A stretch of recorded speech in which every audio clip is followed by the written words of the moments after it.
Replacing the key fob battery in your 2013-2018 Toyota RAV4 is a simple process. You'll need a CR2032 battery and a coin or plastic pry tool. First, locate the slot on the back of the fob.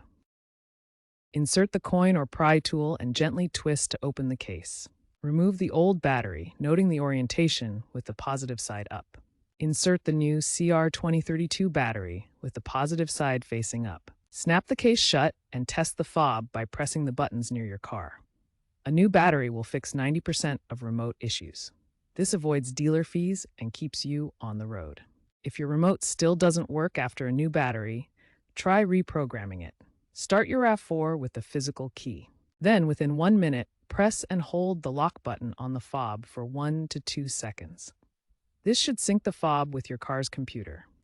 If the case is hard to open, try soaking it in warm, soapy water for 10 minutes, but be careful to avoid water damage to the electronics.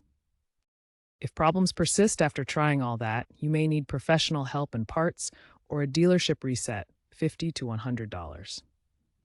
Remember to properly dispose of the old lithium battery.